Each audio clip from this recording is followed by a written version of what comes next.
Hi guys! We're back from Japan! So kung may choice ako, parang ayoko nang bumalik dito sa Pinas Chart. So maghuhul ako ngayon ng mga pinamili namin sa Don Quixote. Lahat to sa Don Quixote. Iba-ibang ano nga lang, branch. Sa iba-ibang lugar na lang namin nabili. Meron kami sa Kyoto, sa Tokyo, tsaka sa Osaka. First and foremost, this is not to brag. Nagmamayaman lang. Ayan, so umpisahan na natin ang paghuhul na to. At medyo marami-rami to. Yan, meron tayo dito mga pantapal.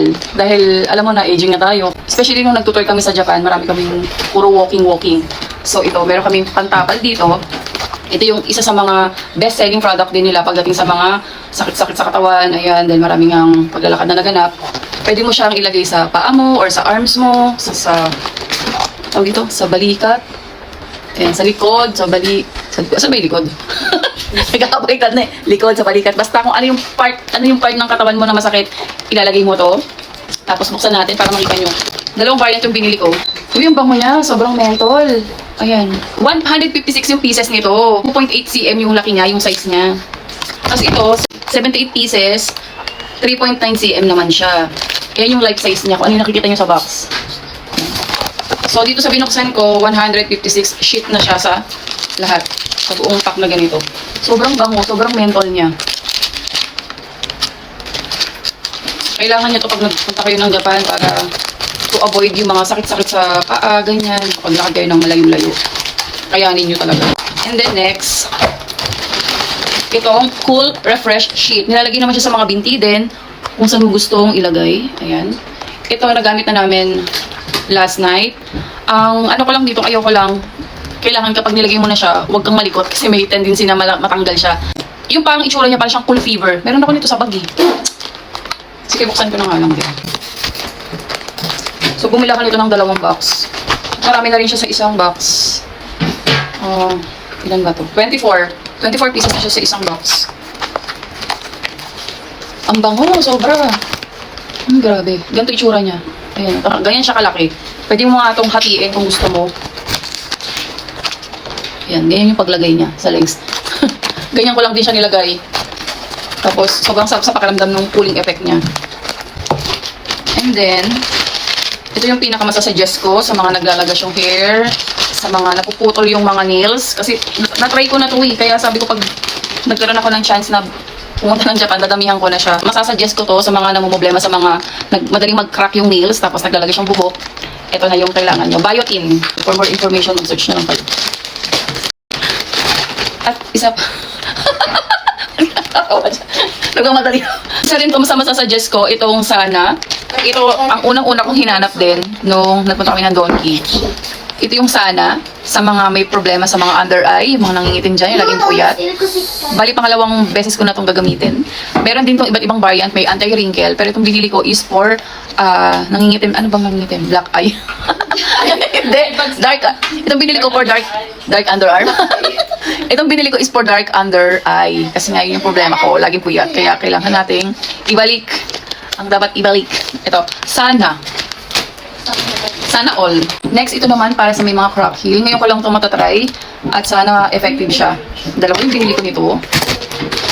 And then, next for hair naman, itong trending din na matumage. Itong color pink is for styling. And then, itong blue ay for strong hold. Ito yung binili ko last time at hanggang ngayon hindi pa ubos kasi marami siya.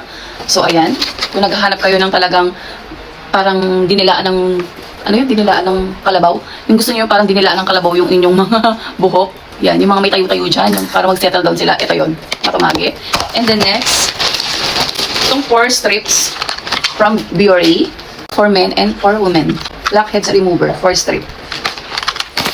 And then for sunscreen naman, bumili ulit ako nitong Skin Aqua. So, pangalawang beses ko na siyang magagamit. Ito yung Tone Up Essence with SPF 50+, PA+++++. Maganda rin to guys. Subok ko na yan. At yung pinakamarami ko talagang binili, yung lip cream, itong DHC. Number 1 best-selling lip balm sa Japan. Meron akong binili na naka-set na in 6 pieces. Tapos bumili pa ako ng yung solo-solo ganyan. So, napaka-battery daw nito pag in-apply mo and moisturizing siya. So, ayan. If ever na mag-gamit kayo sa Japan, bumili kayo niyan. Meron pa akong ibang biniling variant na lip balm din. Pero tinted siya. Ito naman yon with SPF 20 PA++.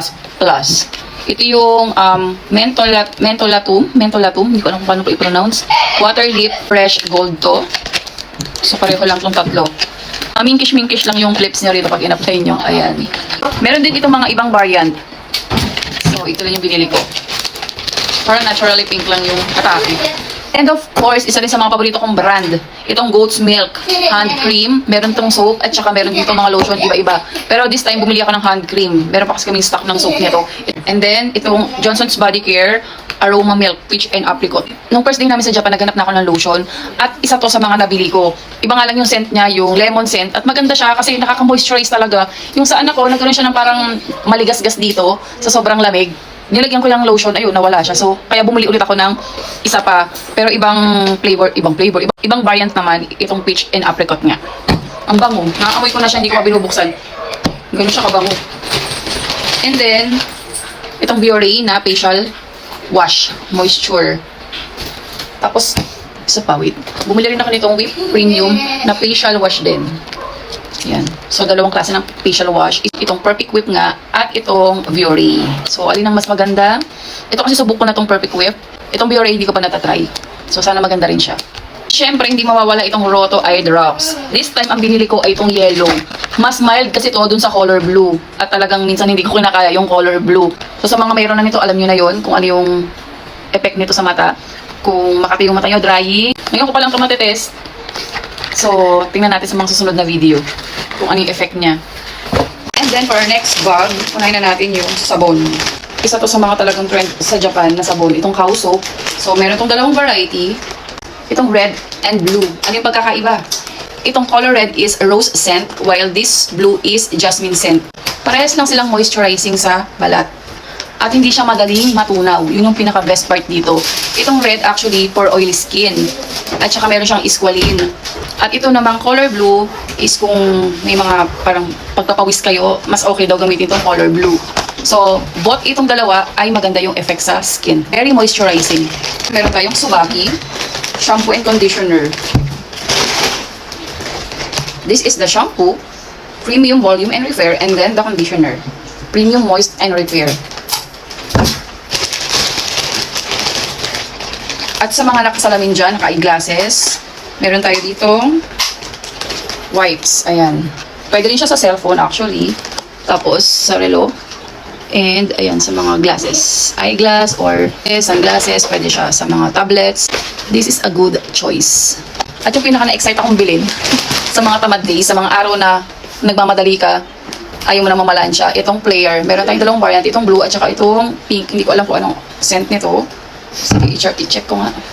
So, itong color blue ay Flower Harmony scent. Itong color pink is Floral Sweet scent. So, finally, matatry ko na rin sila. So, sana effective talaga sa mga times talaga na nagmamadali kami, lalo na pag may mga events sa school, may mga nami-miss na planchahin or mga costume nila sa school, yung mga maninipis, yung mga satin-satin ganyan. Ito yung maganda, anti-wrinkle. And then, itong sponge nila, ngayon ko lang din matatry. Pwede sa toilet bowl at saka sa sink. Pang ano siya, pang linis, pang scrub. So sana effective to.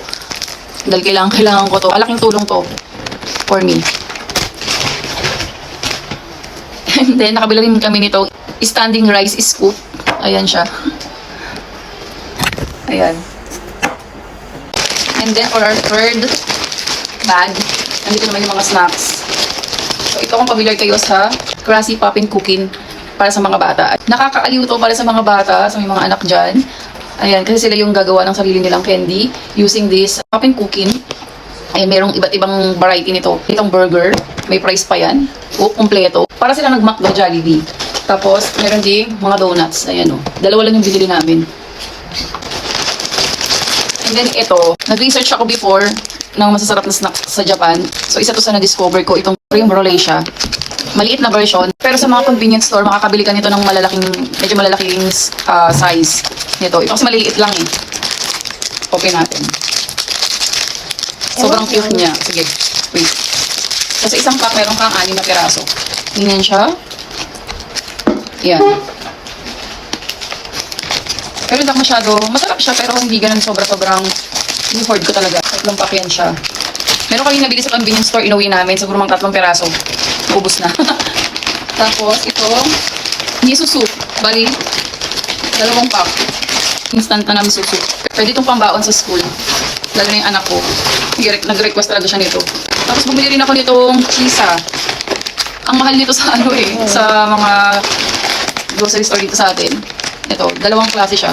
2 variant. So, 2 variant siya. Itong blue and itong yellow. Hindi ko alam kung anong pinakaiba. Itong isa is cheddar cheese. Itong isa is camembert. Hindi ko alam kung tama yung pronunciation ko. Yun. And then, itong parang samyang. Sweet and spicy carbonara. Japan version. So, sana masarap din. At itong yakisoba nila. Perfect. Diba? Perfect snacks. Merienda. And then, hindi mawawala ang tsaa. Ito yung ginagawang parang tubig sa Japan. Kaya ang gaganda ng kutis nila. Diba? Bukod sa magandang weather, isa to sa mga magaganda yung benefits na nabibigay sa body ng mga taga-Japan.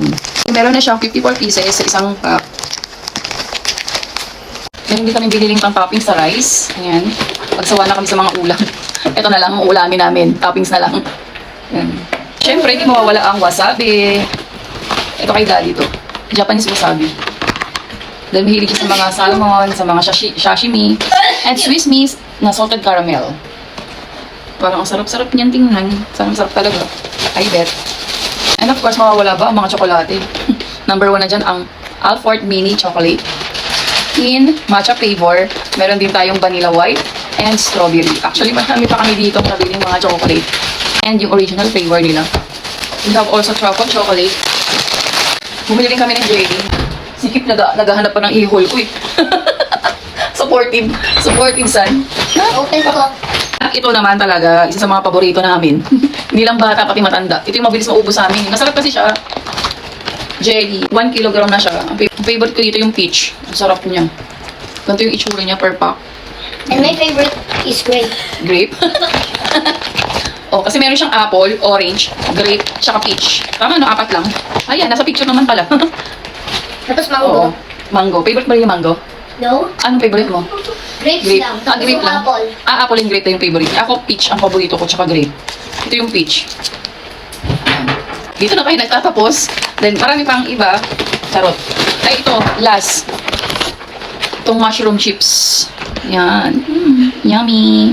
So, yun lang guys. Sana may natutunan. So, yun lang guys. Sana nakatulong ako kahit papano sa mga magpupunta sa Japan. Sana all.